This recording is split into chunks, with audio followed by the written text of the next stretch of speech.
That's right, ladies and gentlemen, boys, girls, and MBs. I watched the One Piece live action last night, and I burned through 3 episodes.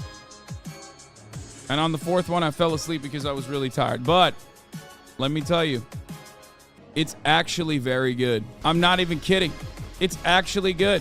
And not only is it good, but I also think it's good for normies. It doesn't suck. And it also, quite literally, is good for normies. If you are not familiar with One Piece, you could probably watch it, and appreciate it as well. It's a good introduction to the sequence, to the series. I have some questions about it, but I think normies will watch it and normies would like it. You don't want to know why? I was watching it, but my mom starts watching it. While I'm watching it, I'm like, Mom, what are you doing? She's like, this seems good. Like, this is a fun thing to watch. Like, I'm invested. I think the One Piece so far is real. The One Piece live action is good. Yeah, I'll say it. They fixed up 2 of the characters that I actually have a lot of issues with, especially in the early arcs, Usopp and Buggy the Clown. It's even darker, dare I say, grittier, more realistic, more violence, ultra violence in certain instances, things that you don't get in the anime in the early seasons at all. And I'm not even talking about the 4Kids version. I'm talking straight up. The regular Toei version still did not feature a tremendous amount of blood and gore and violence in the early stages.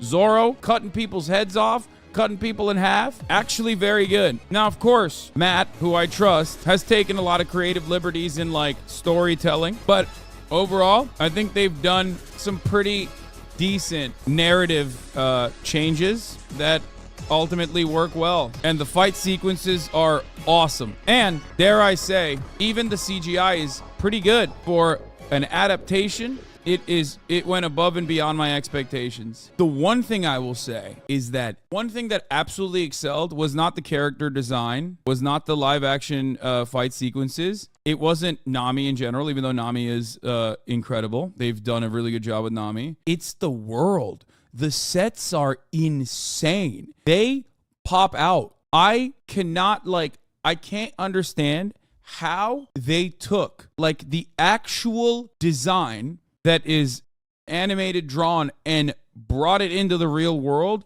It is so incredible. The practical effects on, yes, the practical design elements are intense. Like, they are insane. They excel so much that the background becomes, in certain instances, the foreground. I haven't seen Baratie yet. I'm on episode 3. But like in Syrup Village, when you go into the beautiful villa, you're like, wow, this is kind of crazy. Like this is actually, the set design is out of control, and I think it plays a really good job of helping you get immersed. Obviously I do have the same issues with like Garp not throwing the cannons, or Luffy refusing to get food. That was weird. Or Nami putting the thing that she stole back. Like, there are moments where you're like, what's going on? This is unceremonious. This is not what this character would do. But Having said that, they made Usopp likable, which is incorrect and bad. Yes, they made Usopp likable, which I like. So compare with Death Note and Cowboy live action? Well, I can't, because I've never watched Death Note or Cowboy Bebop's live action, because I did not want to do that to myself. I did not want to do psychic damage to my brain like that, which is precisely the reason why I didn't actually watch that. However, I did watch this, and let me tell you, it's great. It's great. You want to hear something crazy, though? They don't have a Japanese version or even subtitles, bunch of languages, but not Japanese. It probably is not playing in Japan. That's probably why. Okay, one other issue is the snails are too realistic, which is kind of gross. The snails are kind of gross. I feel like people are going to get thrown off by the snails, especially when Garp is feeding one lettuce. I was like, this is too much. Why did you do this? It's a little too much. But yeah, it's really sick. The Japanese dub used the OG anime voices for the Straw Hat Crew. Oh, that's awesome. Wow. That's gonna bang. Okay.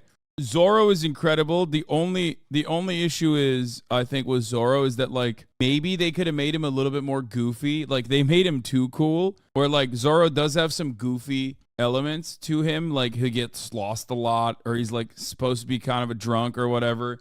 They made him too hot, and they made him too cool. But like also at the same time, he is really hot and really cool. So I don't really have that much of an issue. So there is that. Don't know why we're slandering your One Piece cameo already.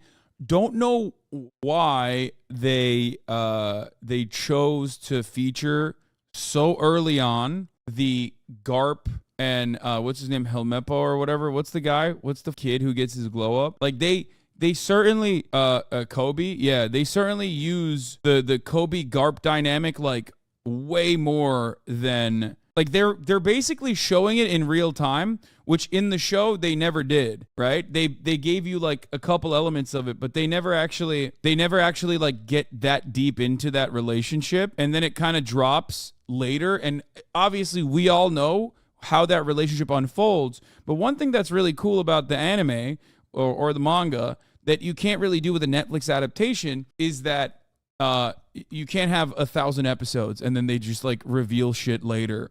I wonder in my mind if that will possibly play a role in the way people consume it. Like, because that is a huge part of One Piece is that you things that happen in the first season are important, 1,000 episodes later, right? Kobe is so much less annoying than in the anime. I mean, maybe. It's just they're not necessarily planting seeds, instead just showing you directly. And that kind of narrative storytelling you can do in a movie, in a live action movie, that you wouldn't be able to do in the anime anyway. So there are advantages to that medium, and I do think that they are utilizing those advantages. Does that make sense? So I like that. Let's hope we age Ace next season. Do you think One Piece live action is going to adapt everything, or do you think Netflix is going to do the usual cancel the show after 2 to 3 seasons? It's all entirely dependent on how much popularity it gains. Netflix doesn't do anything if it's not popular, and they will do everything if it is. I don't know if they will cancel it. I mean, we'll see. Overall, I only just saw Arlong briefly, and even he is not as offensive. Like at first I thought ultimately that this was going to be like impossible to watch because of the fishmen, but because the world is so well designed that I'm willing to not get upset about that. You know what I mean? At first he looks a little off, but then you're like, it's fine. It fits in the world is what I mean. Because remember, the world of One Piece in live action is like obviously not going to be as colorful and as vibey as like the anime and manga is, right? And they also can't make the characters as jacked as they normally would be. Like they tried their best with Garp, right? Like Garp is supposed to be this towering figure, this like hulking man, this giant, right? And like there are real world limitations to how you could make that work with practical effects. It's not exactly like you can't find a guy that looks like that is built like The Rock. You know what I mean? Who also is going to be a great actor. So if you're trying to tell me this is good, I don't believe you. You don't have to. I'm just giving you my takes on it. You don't have to watch it. You don't have to like it. You can say it sucks if you want. Definitely does not feel like a show for adults. Would be perfect for kids though. Just acting and running production is great, but just cheesy. I don't know. I think it's for all age groups overall. I think the funniest thing is people that watch the live action are probably not going to like the anime. People that really like the live action are going to go back to the anime and be like, because if you're used to that, like, Luffy is so good, by the way. Like, holy shit. Not gassing my man up, but he was right. Matt was right. Oda was right. Luffy is Luffy. He is such a good Luffy. Like, that's not an easy character, in my opinion, to create and perfectly personify. Because you're supposed to be parts goofy, parts happy-go-lucky, but also take it seriously from time to time. It's just, I think he's very good. So he also has to be annoying. Accent threw me off for a little, but then it clicked so good. The intro scene was his weakest so far. It's only gotten better since. I'm feeling the Luffy selection. I think it's good. But overall, very good. Very good show. I like it. I like it a lot. Love Buggy. I can't believe I'm saying this. Loved Buggy. Love the way they portray Buggy. Love the way that they show Buggy. I think that the way that they show Buggy and his actions unironically fit better than the anime and the manga.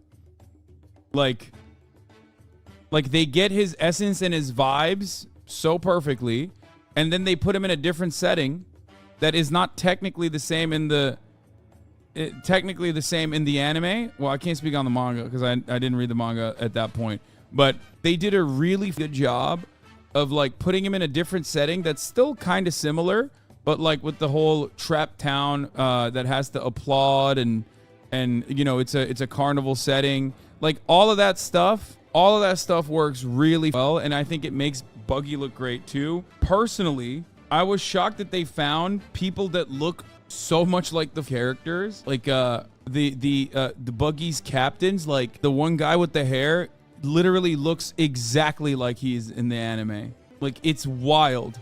Here, let me show you. Let's see. Let me see if I can find one of his captains. Yeah, this guy was literally the same, dude. This guy was straight up the same person.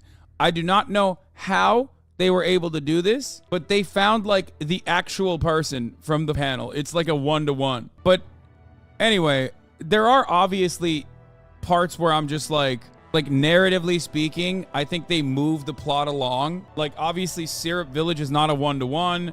They added new characters, kind of. Well, technically, I don't even know if they're actually originally in the Black Cat Pirates crew. The Kuro character was really good. I mean, he was great, but then they kind of like they have to work within a limited time frame. So they added, you know, they didn't actually add the rest of the Black Cat crew, like the hypnosis guy or whatever. And instead, they just made it like a much smaller crew. They didn't give you Kuro's background. Ultimately, I think that is fine. That's a decision that's okay. Did you watch all the live action already? No, I've only watched 3 episodes. Like I think I fell asleep by the end of the was it the Miarabon or the Black Cat Pirates sequence? That's when I basically fell asleep.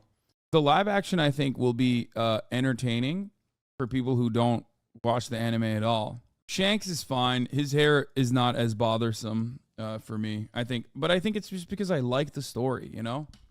I like the story. I like the way that they did it. I think they did a good job. So that's part of it. Like when I was looking at the trailer, I was like hyper fixating on certain aspects of it. And now I realize that it's like it's not all that significant. You know what I mean? No, I think if you don't watch anime, you won't like the live action. It was made for weebs. I don't think so. I think like there are parts where you will probably be like confused or frustrated where you're like, why are these guys dressed the way they are? You know what I mean? But I think you could appreciate it. It's still pirate stuff. Yeah, there is weirdness in it for sure. But it's the medium is accessible to a certain degree because it's like the medium itself is I mean, it's pirate shit. You know, everybody knows pirates as a concept. But that's it. No way IGN rated Cowboy Bebop live action higher than One Piece. Wait, what? There is 0% chance that is what happened. What? Netflix's One Piece's entertaining adaptation that's hindered by a desire to recreate every major event found in its source material? Okay, this is like you have to be on crack to think this. Okay, let me explain something. I don't know why IGN does this, but it's got to be on purpose. One thing that I've been thinking of with respect to One Piece live action is that like I can't remove the part of my brain that is like a One Piece anime manga fan first, right? Like, so I don't know if like the pacing is bad or if the pacing is good. If you're a One Piece fan, I think a lot of people probably watch the adaptation and go, oh, I get what they're doing. This is a very faithful adaptation that tries to streamline an incredibly dense work, right? So that's why they're just like kind of blasting you with as much new information and new characters as possible. Obviously, the anime is always going to be much better, but One Piece anime has awful pacing, so it shouldn't be too hard. No, but what you fail to realize is there's so many like plot points and so many characters interwoven into the story that it is very difficult to give you a full grasp of everything that's going. Guys, we're talking about trying to make a Western facing live action adaptation for one of the longest works, one of the longest running works. I thought that the pacing was good. Did you get to the Mihawk introduction? I did. So like they do stuff like they change some of the fight sequences, but they still get you to see Mihawk. They still show the Mihawk like slice, which is I think one of the best introductions of a character of all time, because like that's the first time you see someone that is that powerful in the anime. So like I thought that like the relationship with it between Nami and the Straw Hat Pirates is like a little bit different than what it normally is like. You know what I mean? It almost feels like she's flirting with Zoro a little bit at certain points, but even then it's like it's fine. I understand why they're showing everything the way they're showing it, you know?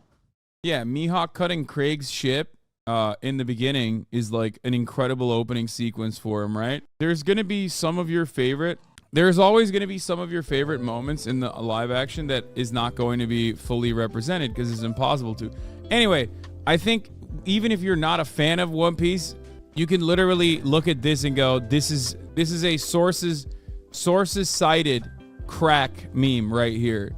Not only because like the One Piece is, I think the live action is a fairly faithful adaptation that's pretty good, but also because more importantly than that, Netflix Cowboy Bebop season 1 is like it's not even, this is illegal. You know what I mean? Like giving Netflix Cowboy Bebop season 1 review a 7 has to be illegal. Like you should go to jail for that. I am not a free speech defender by any metric. Okay, I am not a free speech defender. I do not defend free speech. You should go to jail if you give Netflix Cowboy Bebop season 1 a 7. Underscoring One Piece is one thing, okay? But this is not allowed. You can't do that.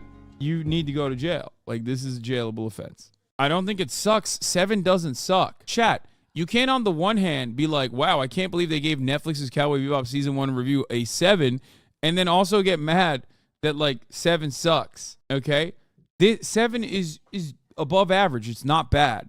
It's not bad at all. Pretty sure it was 2 different reviewers with 2 different opinions, so I'm not sure why you're upset. Yeah, my friend, that's why I'm separating this from this. I think you misunderstood what I'm saying. This as a standalone is illegal. Okay, this is a standalone illegality. Okay, this is illegal behavior. Flag on the play. You're going to jail. You're going to jail. You can't hit me with the Netflix Cowboy Bebop season review is 7. Like I don't care about this. This could be totally different than this. You know what I mean? A different reviewer or whatever. I don't care about that. You know, you can have your opinions. This, jail.